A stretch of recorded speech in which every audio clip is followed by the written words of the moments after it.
We're back on the Manchester Bolton and Bury Canal. It's another work party. This is the March work party, and it's a bit of a hive of activity. We're currently clearing a load of the undergrowth, a lot of trees, a lot of this. It's really annoying. But of course, this is all going to be done because this whole area is going to be nice and landscaped. There's a lovely plan on it, and that's really what we're working towards. But you may notice the locks are quite scuffed. We're not the only people to have been working down here. No. The Canal and River Trust have also been working down here. They've been helping clear out a lot of stuff, dig out a lot of the infill that we don't want. So it's quite nice. So I'm going to be generally filming around today and taking lots of pictures. But yeah, should be good.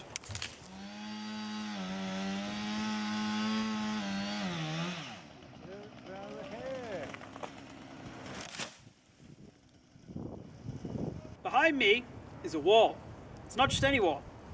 This is the last remaining part of the lockkeeper's cottage that used to be here.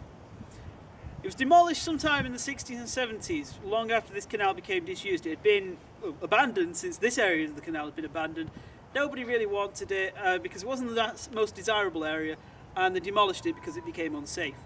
Now, of course, this wall's still here, and fingers crossed, the rest of the rubble, because when they infilled this in the 50s, 60s, 70s, apparently, and we found evidence of this, they dumped all the infill in the pound and the locks. So fingers crossed we can reclaim most, if not all, the stone that came from this, which would be kind of useful.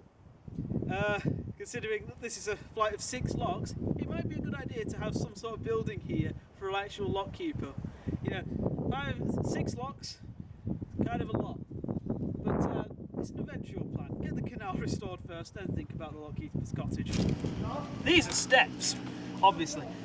Because the canal, you have to have horses to draw the canal. There's a towpath, but that's up there.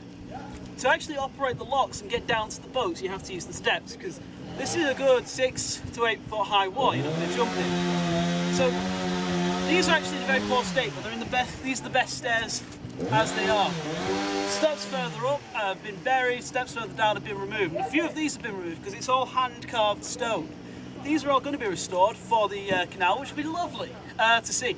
And right behind there, I'll put a picture up of it afterwards, is a bollard, because of course, right here, this was the lock, and here was a pond, a pound, where basically there's an extra wide area of the canal where boats could wade, and it also stored water for the locks down there.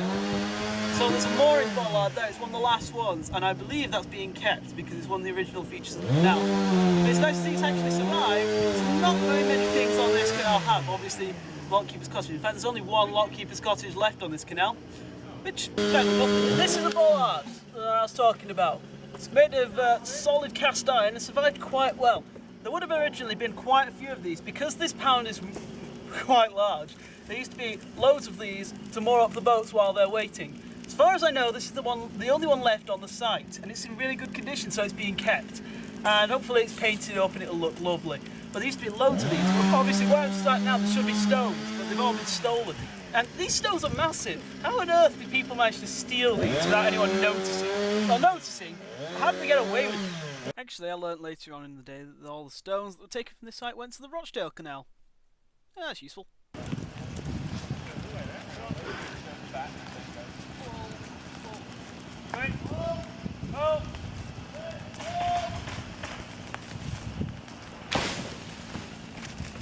Behind me is a slope.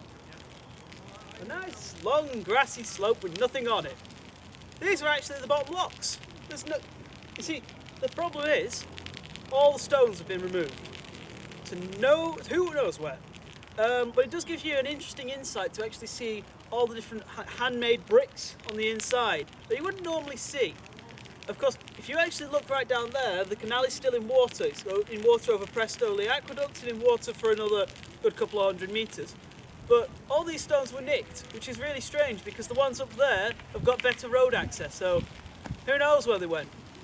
These are all going to be replaced, probably with stone to be in keeping, but not my decision. But yeah, but you can see a lot of the other stuff. You wouldn't see all the brickwork behind it. So all the work actually went into making these locks. Kind of a double-edged thing.